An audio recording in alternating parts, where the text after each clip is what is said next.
Hey, Pastor Steve Waldron, I hope you're having a great day or night. And Jesus, thank you so much for being with us.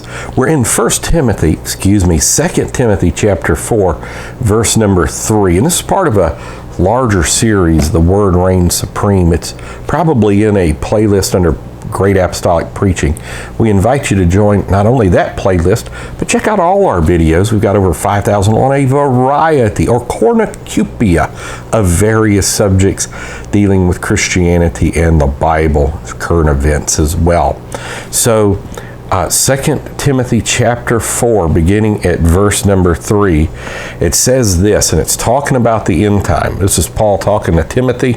For the time will come when they will not endure sound doctrine. Now, notice some things here. The time will come as a future time.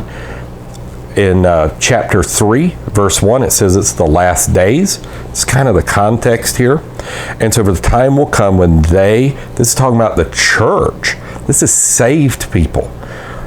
They will not endure. Now, notice they cannot endure sound doctrine. That's not what it says.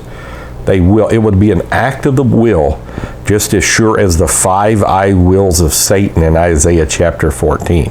They will not endure sound doctrine. So sound doctrine, this didache, this didascalia in the Greek, this corpus of divine understanding, doctrine does matter. That great book by O.C. Martyr that wins thousands around the world, Doctrine Does Matter.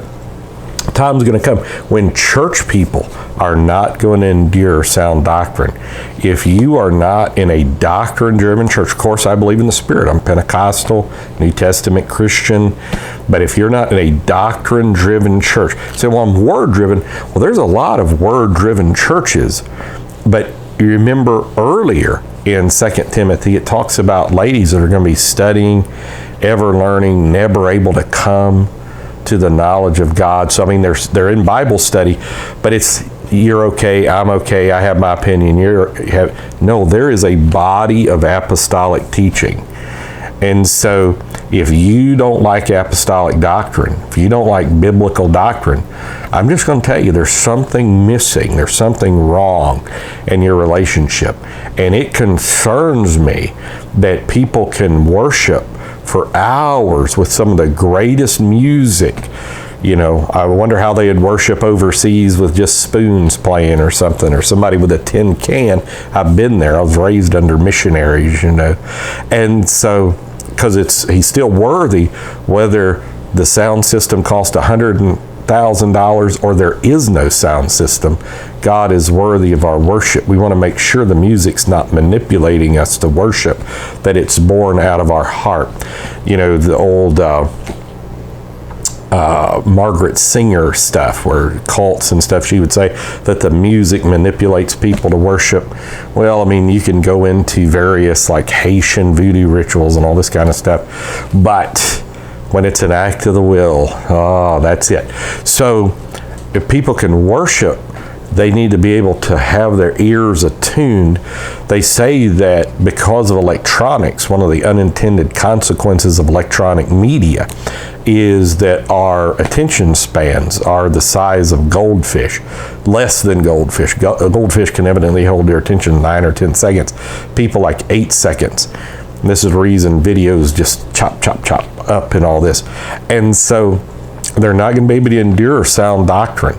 This is one reason we don't want our children out of the service, every service. Because if everything just has to be action songs, running, Bozo the Clown, tell me about Jesus, Sam the Cat, tell me about Jesus, Domino the Dog, tell me about Jesus.